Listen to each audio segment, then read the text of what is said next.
جب تک رہے گا سلسلہ ماہو نجوم کا،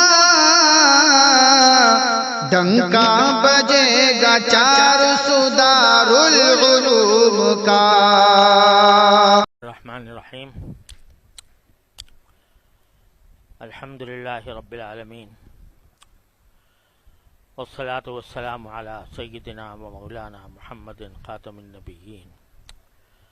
و امام المرسلین وعلی آلہ و اصحابہ اجمعین وعلی کل من تبعہم بإحسان الی یوم الدین۔ اما بعد، حضرت والا حضرت حکیم الامت مولانا اشرف علی صاحب تھانوی قدس اللہ تعالی سرہ بے شمار لوگ حضرت سے ان سے رجوع کرتے تھے، اپنے اپنے مسائل پیش کرتے تھے، اور حضرت اس کے بارے میں ہدایات عطا فرماتے تھے۔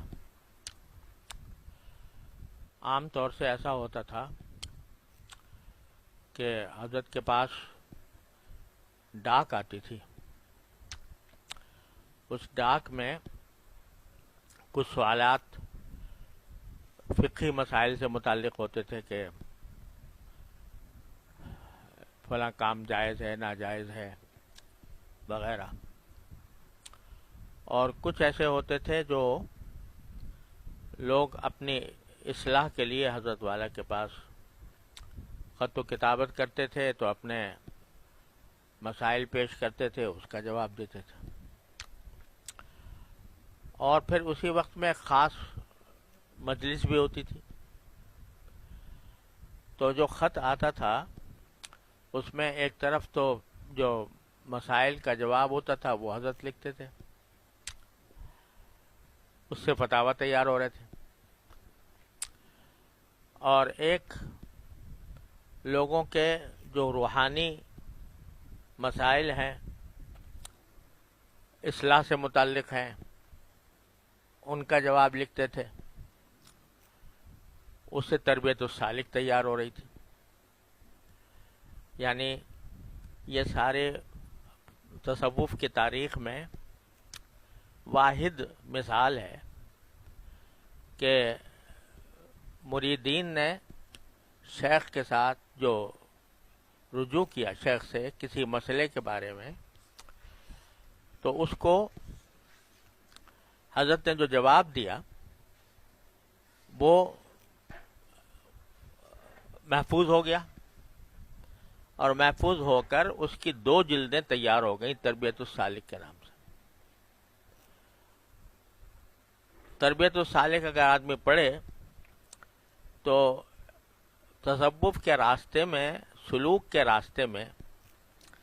جو جو منزلیں پیش آتی ہیں، جو جو مرحلے پیش آتے ہیں، ان سب کا اس میں حل اور جواب موجود ہے۔ کوئی آدمی ہے وہ اپنی اصلاح کے لیے لکھتا ہے کہ مجھے اپنے اندر تکبر معلوم ہوتا ہے، اور اس کی وجہ بھی بیان کرتا ہے کہ فلاں بات سے مجھے لگ رہا ہے کہ یہ مجھے تکبر ہے۔ اگر ہے تو اس کا علاج کیا ہے؟ تو حضرت بعض اوقات فرماتے کہ یہ تکبر نہیں ہے، یہ محض ایک دھوکہ ہو رہا ہے تمہیں، اور بعض اوقات فرماتے کہ ہاں ہے، اور اس کا علاج یہ ہے۔ کسی کو شبہ ہوتا تھا کہ حسد ہے میرے اندر، تو وہ اس کے لکھتا تھا، حضرت اس کے بارے میں یہ فرماتے تھے کہ ہے یا نہیں ہے، اگر ہے تو اس کا علاج کیا ہے وغیرہ۔ ریاکاری، میرے اندر اخلاص ہے یا نہیں ہے، ریاکاری تو نہیں ہے۔ غرض جتنے امراض ہو سکتے ہیں روحانی، ان سب کے بارے میں لوگ رجوع کرتے تھے، اور حضرت اس کا جواب دیتے تھے۔ وہ جوابات مدون ہو گئے، اور مدون ہو کر تربیت السالک کے نام سے ایک مجموعہ تیار ہو گیا۔ جیسا میں نے عرض کیا کہ پوری تصوف کی تاریخ میں ایسی کوئی اور مثال نہیں ہے۔ اگر مرید اور شیخ کے درمیان کا جو تعلق ہے وہ بس انہی دو کے درمیان محدود رہتا ہے، تو اس میں کسی تیسرے کو اس سے استفادے کی نوبت نہیں آتی. لیکن اللہ تبارک و تعالیٰ نے حضرت حکیم الامت قدس اللہ تعالیٰ سرہ کے علوم کو، ان کے معارف کو محفوظ کر کے دنیا تک پھیلانا منظور تھا، اس لیے یہ تربیت السالک تیار ہو گئی، جو بالکل منفرد کتاب ہے سارے تصوف کی تاریخ میں. تو میں نے عرض کیا کہ جو فقہی مسائل ہوتے تھے اس کا جواب دیتے تھے وہ فتویٰ ہو گیا، جو روحانی مسائل ہوتے تھے اس کا جواب دیتے تو تربیت السالک بن گئی. تیسرے اسی دوران جو مجلس کے لوگ حاضر ہوتے تھے ان سے کوئی بات فرما دی، کسی کا خط آیا تھا اس میں کوئی بات لکھی ہوئی، اس کی مناسبت سے آپ نے کوئی بات ارشاد فرما دی تو وہ ملفوظات بن گئے، ملفوظات کا ایک مجموعہ تیار ہو گیا. تو اگر دیکھا جائے تو امداد الفتاوی جو فتاوی کی کتاب ہے وہ بھی ساتھ چل رہی تھی، تربیت السالک بھی ساتھ چل رہی تھی، اور ملفوظات کا جو ایک مستقل ذخیرہ وہ ساتھ میں ہو رہا تھا. تو جب اللہ تبارک و تعالیٰ کسی اپنے بندے سے کام لیتے ہیں تو اس کے ہر اقدام کو لوگوں کے لیے نفع رسانی کا ذریعہ بنا دیتے ہیں. تو یہ صورت تھی. تو میں کچھ تھوڑا سا یہ ارادہ میں نے کیا تھا کہ میں آپ کے حضرت کے ملفوظات یا تربیت السالک کے کچھ حصے جہاں طبیعت چلے اس طرف اس کے بارے میں کچھ یہاں پر بیان کروں اور اس کی کچھ تشریح کرنے کی کوشش کروں. مسئلہ یہ ہے کہ آج کی دنیا میں زبان کا ایسا قحط ہو گیا ہے کہ زبان بالکل بدل گئی ہے، اور اگر کوئی شخص براہ راست تربیت السالک پڑھنا چاہے اور اس سے استفادہ کرنا چاہے تو عام آدمی کے تو بس کا ہے ہی نہیں، کیونکہ اس میں زبان وہ ہے جو اب اس سے لوگ آشنا نہیں رہے. کوئی تھوڑا سا بھی لفظ اگر بول دے آدمی جو ذرا سا بھی اس کے اندر تھوڑا سا گہرائی ہو تو کہتا ہے جی بڑی مشکل اردو بول رہے ہیں. آسان ترجمہ قرآن میں نے لکھا تھا اس لحاظ سے کہ بھائی لوگوں کی سمجھ میں عام ترجمے نہیں آتے، لہذا میں نے آسان ترجمہ قرآن لکھا تھا. میں ایک مرتبہ ملتان گیا تو وہاں ایک صاحب جو ہے پورا میرا درس قرآن لا کر اس پہ جگہ جگہ انہوں نے نشان لگائے ہوئے تھے، کہتے جی آپ نے تو بڑی مشکل اردو استعمال کی ہے. سمجھا؟ تو وہ اتنی مشکل اردو ہے کہ عام آدمی کی سمجھ میں نہیں آتی. میں نے کہا بھائی کوئی ایک لفظ بتاؤ کہ جو مشکل نظر آ رہا ہو تمہیں. تو کہنا آپ نے لکھا ہے من گھڑت. سمجھا؟ یہ بتوں کے بارے میں کہا ہے کہ ان کو من گھڑت خدا بنا رکھا تھا. تو یہ من گھڑت تو بڑا مشکل لفظ میں ابھی آدمی کی سمجھ میں نہیں آتا. تو یہ حالت ہو گئی ہے زبان. یہ جب سے خاص طور پر انگلش میڈیم اسکولوں کا دور آیا ہے تو اردو سے بالکل ناواقفیت بڑھتی جا رہی ہے. اب اردو بھی حضرت حکیم الامت کی، وہ اس میں علمی اصطلاحات بھی ہوتی ہیں، اس میں زبان علمی ہوتی ہے، لہذا آج کا آدمی تربیت السالک سے فائدہ اٹھانا اس کے لیے مشکل ہے. یہاں تک کہ میں سمجھتا ہوں کہ بعض اس کے مضامین ایسے ہیں کہ اچھے خاصے پڑھے راسخ علماء بھی سمجھنے سے شاید قاصر ہوں، ایسی باتیں اس کے اندر آ گئی ہیں. تو اس لیے سوچا کہ کچھ تھوڑا تھوڑا نمونہ آپ کی خدمت میں پیش کیا کروں حضرت والا کی باتوں کا. تو پچھلی مرتبہ میں نے خشوع کے بارے میں جو حضرت کا ارشاد تھا وہ عرض کیا تھا، اور ایک بات آپ ہر جگہ یہ دیکھیں گے کہ حضرت حکیم الامت قدس اللہ تعالی سرہ کا معاملہ یہ ہے کہ وہ ہمیشہ جو شخص ان سے رجوع کرتا ہے تو اس کو تسلی کا راستہ اختیار کرتے ہیں، امید دلاتے ہیں، مایوسی سے بچاتے ہیں، اور جہاں ضرورت ہوتی ہے تو حضرت کے یہاں تو سختی بھی ہوتی تھی،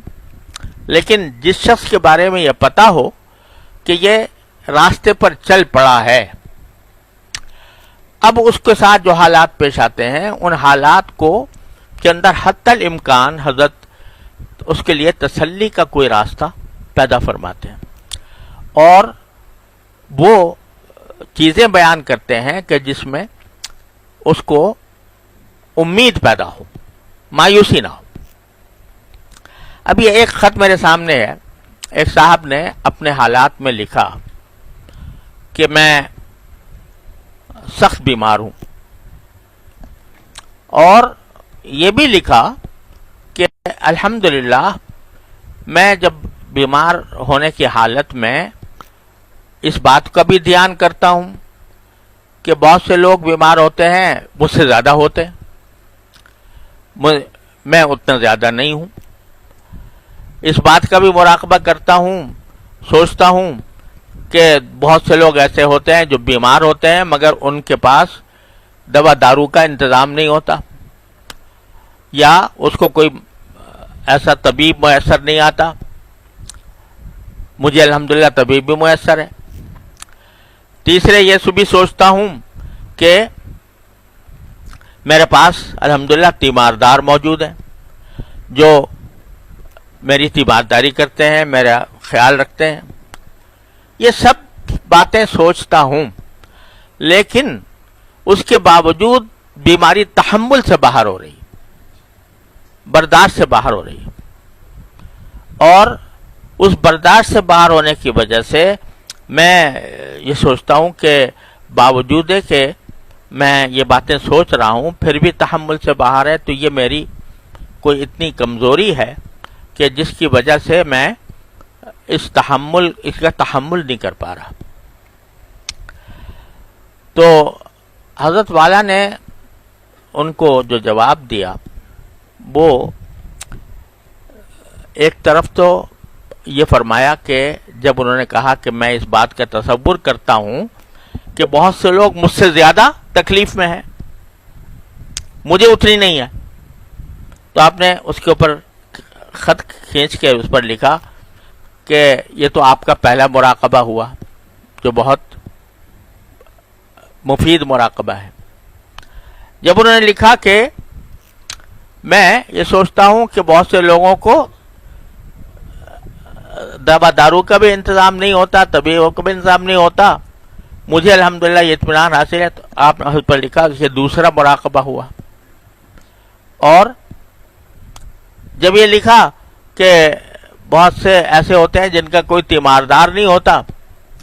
تو یہ تیسرا مراقبہ ہوا۔ تین مراقبے جب آپ کو حاصل ہیں الحمدللہ، تو اب جو یہ بات آپ کہہ رہے ہیں کہ میرے تحمل سے باہر ہو رہا ہے، تو یہ تحمل سے باہر ہونا غیر اختیاری ہے۔ جب یہ مراقبات موجود ہیں، یعنی جو نعمتیں میسر ہیں ان کا استحضار ہے، اور یہ خیال ہے کہ اس سے بھی زیادہ لوگوں کو تکلیفیں پیش آتی ہیں، اور ساتھ میں یہ بھی استحضار ہے کہ اللہ تبارک و تعالیٰ نے مجھے دوسروں سے کچھ بہتر ہی حالت میں رکھا ہوا ہے۔ تو یہ آپ نبی کریم صلی اللہ علیہ وسلم کے اس ارشاد پر عمل کر رہے ہیں کہ جب آدمی دنیا میں دوسروں کو دیکھے تو اپنے سے کمتر لوگوں کو دیکھے، تاکہ جو نعمت حاصل ہے اس کے اوپر شکر ادا ہو۔ اگر ہمیشہ اپنے سے بہتر حالت کے لوگوں کو دیکھے گا تو ناشکری میں مبتلا ہوگا۔ حضرت عون ابن محمد رحمۃ اللہ علیہ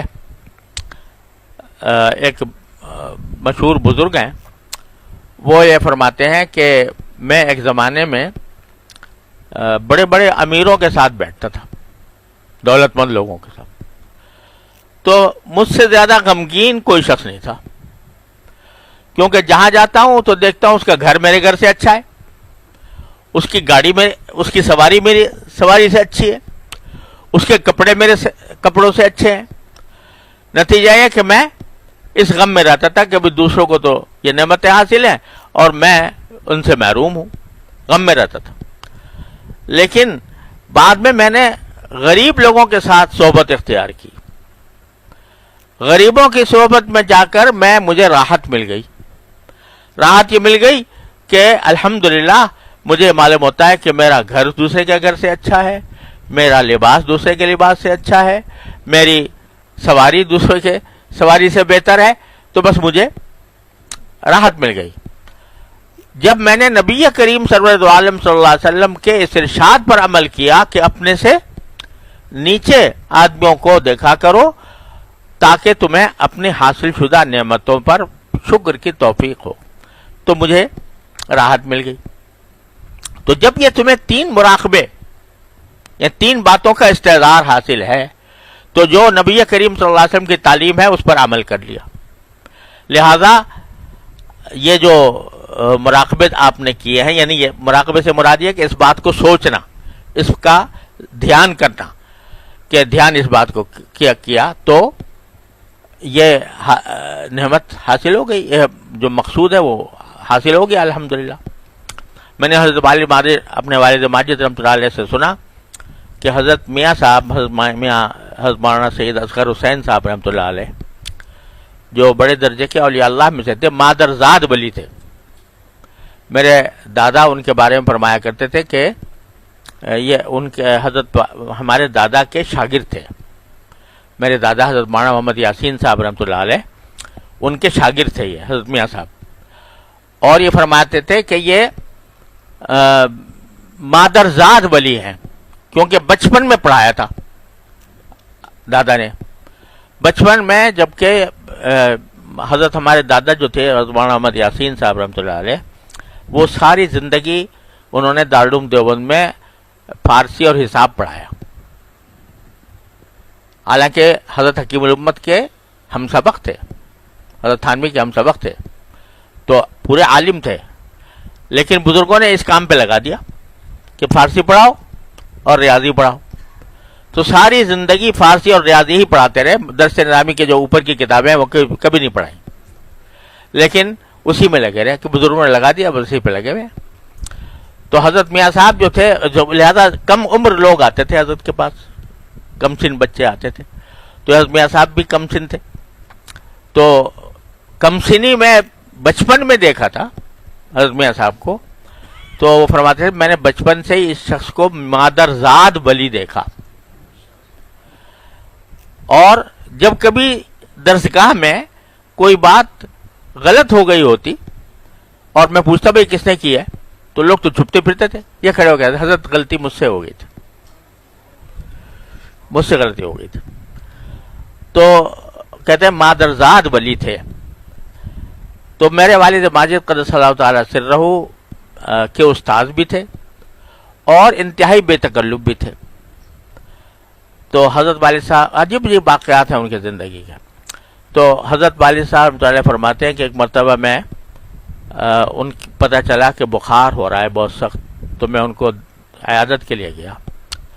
اور جا کر میں نے پوچھا کہ حضرت کیسے مزاج ہے، تو فرمانے کہ الحمدللہ میری آنکھیں ٹھیک کام کر رہی ہیں، میرا کان ٹھیک کام کر رہا ہے، میری زبان ٹھیک کام کر رہی ہے، میرے ہاتھ ٹھیک کام کر رہے ہیں، الحمدللہ میں کوئی چل بھی سکتا ہوں، پھر بھی سکتا ہوں۔ جتنی بیماریاں نہیں تھیں ان کا ذکر کیا، اور البتہ بخار ہو گیا، دعا کرو وہ بھی دور ہو جائے۔ تو جو نعمتیں حاصل ہیں عین تکلیف کے دوران ان کا استحضار کرنا، ان کا دھیان کرنا، اسی کو حضرت مراقبے سے تعبیر کیا۔ مراقبہ اسی کو کہتے ہیں کہ آدمی اس کا دھیان کرے۔ تو الحمدللہ تمہیں یہ نعمت حاصل ہے۔ تو یہ سبق مل رہا ہے ہم سب کے لیے کہ جب بھی کبھی کوئی مشکل پیش آئے، مصیبت پیش آئے، تو اس وقت میں آدمی یہ دیکھے کہ اس حالت میں مجھے کتنی نعمتیں میسر ہیں، تو پھر انسان ناشکری میں مبتلا نہیں ہوگا۔ اور یہ مراقبہ کہ دوسروں کو بعض اوقات اس سے زیادہ تکلیف ہوتی ہے، مجھے اس کے مقابلے میں کم ہے، تو یہ مراقبہ اس کے یعنی یہ دھیان جو ہے وہ ایسے موقع پر انسان کے لیے بڑی تسلی کا باعث بنتا ہے، کیونکہ دنیا میں کوئی شخص ایسا نہیں ہے، نہ ہو سکتا ہے، کتنا بڑا صاحب منصب ہو، سرمایہ دار ہو، دولت مند ہو، جس کو کبھی نہ کبھی کوئی نہ کوئی تکلیف نہ آئی ہو۔ لہذا یہ سوچنا چاہیے کہ مجھ سے بہتر لوگ میں کئی لوگوں سے بہتر ہوں۔ اب جہاں تک تعلق ہے کہ برداشت نہیں ہو رہا، تو برداشت اگر نہیں ہو رہا تو وہ ایک غیر اختیاری معاملہ ہے، اس کے تم مکلف نہیں ہو۔ اور پھر حضرت نے کچھ حدیثیں لکھ کے بھیجی ان کو، تو وہ میں حدیثیں پڑھتا ہوں آپ کے سامنے۔ فرمایا کہ عن ابن مسعود رضی اللہ تعالی عنہ، حضرت عبداللہ بن مسعود رضی اللہ تعالیٰ عنہ فرماتے ہیں، جو نبی کریم صلی اللہ علیہ وسلم کے خاص خادم تھے اور حضرت کے نبی کریم صلی اللہ علیہ وسلم کے جوتے اٹھاتے تھے۔ ان کو صاحب النعلین کہا جاتا تھا، کیونکہ